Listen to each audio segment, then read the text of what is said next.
Chapter 18. Giver, Jonas asked the next afternoon, do you ever think about release? Do you mean my own release, or just the general topic of release? Both, I guess. I apologize. I should have been more precise, but I don't know exactly what I meant. Sit back up. No need to lie down while we're talking. Jonas, who had already been stretching out on the bed when the question came to his mind, sat back up. I guess I do think about it occasionally, the giver said. I think about my own release when I'm in an awful lot of pain. I wish I could put in a request for it sometimes, but I'm not permitted to do that until the new receiver is trained. Me, Jonas said in a dejected voice. He was not looking forward to the end of training, when he would become the new receiver. It was clear to him what a terribly difficult and lonely life it was, despite the honor. I can't request a release either, Jonas pointed out. It was in my rules. The giver laughed harshly. I know that. They hammered out those rules after the failure 10 years ago. Jonas had heard again and again reference to the previous failure, but he still did not know what had happened 10 years before. Giver, he said, tell me what happened, please. The giver shrugged. On the surface, it was quite simple. A receiver to be was selected, the way you were. The selection went smoothly enough. The ceremony was held, and the selection was made. The crowd cheered as they did for you. The new receiver was puzzled and a little frightened, as you were. My parents told me it was a female. The giver nodded. Jonas thought of his favorite female, Fiona, and shivered. He wouldn't want his gentle friend to suffer the way he had, taking on the memories. What was she like? He asked the giver. The giver looked sad, thinking about it. She was a remarkable young woman, very self-assured and serene, intelligent, eager to learn. He shook his head and drew a deep breath. You know, Jonas, when she came to me in this room, when she presented herself to begin her training. Jonas interrupted him with a question. Can you tell me her name? My parents said that it wasn't to be spoken again in the community, but couldn't you say it just to me? The giver hesitated painfully, as it in saying the name aloud might be excruciating. Her name was Rosemary, he told Jonas finally. Rosemary. I like that name. The giver went on.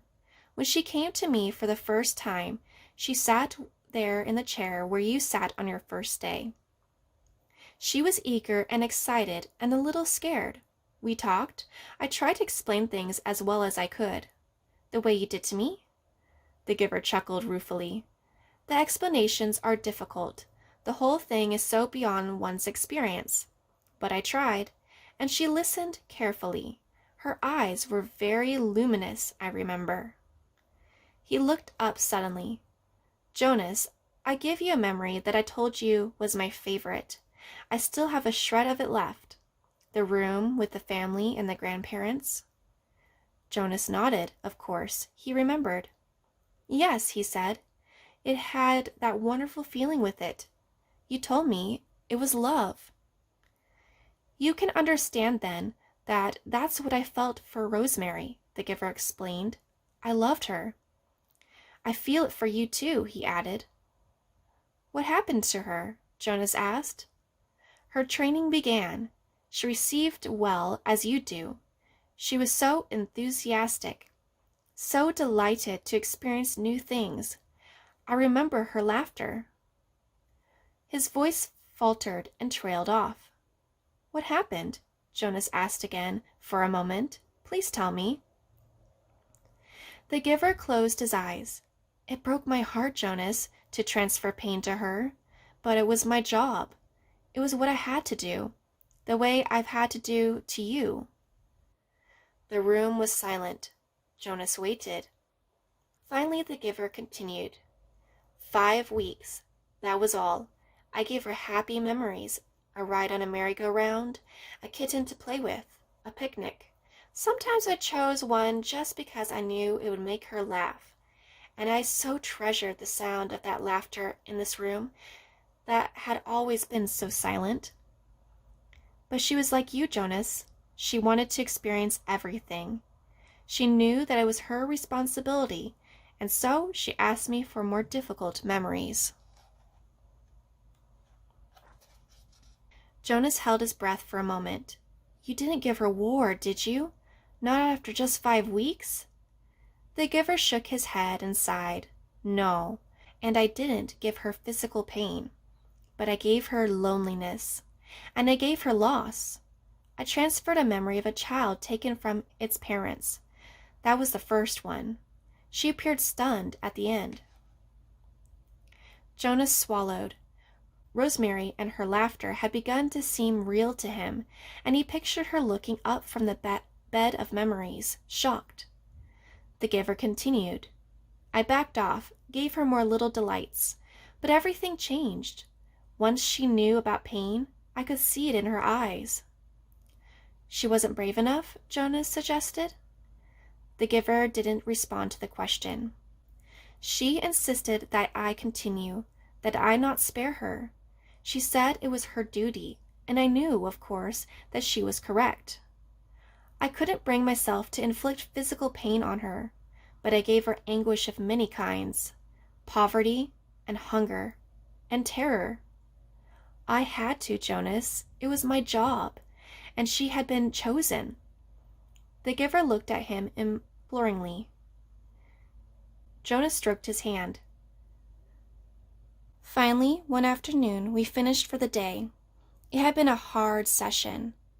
I try to finish as I do with you, by transferring something happy and cheerful, but the times of laughter were gone by then.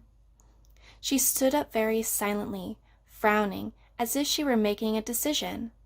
Then she came over to me and put her arms around me. She kissed my cheek. As Jonas watched, the giver stroked his own cheek, recalling the touch of Rosemary's lips 10 years before. She left here that day, left this room, and did not go back to her dwelling. I was notified by the speaker that she had gone directly to the chief elder and asked to be released. But it's against the rules. The receiver in training can't apply for release. It's in your rules, Jonas, but it wasn't in hers. She asked for release, and they had to give it to her. I never saw her again. So that was the failure, Jonas thought. It was obvious that it saddened the giver very deeply. It didn't seem such a terrible thing after all. And he, Jonas, would never have done it, never had requested release, no matter how difficult his training became. The giver needed a successor, and he had been chosen. A thought occurred to Jonas. Rosemary had been released very early in her training. What if something happened to him, Jonas? He had a whole year's worth of memories now. Giver, he asked, I can't request release, I know that, but what if something happens? An accident? What if I fell into the river like the little 4 Caleb did? Well, that doesn't make sense because I'm a good swimmer. But what if I couldn't swim and fell into the river and was lost? Then there wouldn't be a new receiver, but you would already have given away an awful lot of important memories. So even though they would select a new receiver, the memories would be gone, except for the shreds that you have left of them. And then what if... He started to laugh suddenly. I sound like my sister Lily, he said, amused at himself. The giver looked at him gravely. You just stay away from the river, my friend, he said. The community lost Rosemary after 5 weeks, and it was a disaster for them. I don't know what the community would do if they lost you. Why was it a disaster? I think I mentioned to you once, the giver reminded him, that when she was gone, the memories came back to the people. If you were lost in the river, Jonas, your memories would not be lost with you. Memories are forever. Rosemary had only 5 weeks' worth, and most of them were good ones. But there were those few terrible memories, the ones that had overwhelmed her. For a while, they overwhelmed the community. All those feelings. They never experienced that before. I was so devastated by my own grief and her loss, and my own feelings of failure, that I didn't even try to help them through it. I was angry too. The giver was quiet for a moment, obviously thinking. You know, he said finally, if they lost you, with all the training you've had now, they'd have all those memories again themselves. Jonas made a face. They'd hate that. They certainly would. They wouldn't know how to deal with it at all. The only way I deal with it is by having you there to help me, Jonas pointed out with a sigh. The giver nodded. I suppose, he said slowly, that I could... You could what? The giver was still deep in thought. After a moment, he said, if you floated off in the river, I suppose I could help the whole community the way I've helped you. It's an interesting concept. I need to think about it some more. Maybe we'll talk about it again sometime, but not now. I'm glad you're a good swimmer, Jonas, but stay away from the river. He laughed a little, but the laughter was not light-hearted. His thoughts seemed to be elsewhere, and his eyes were very troubled.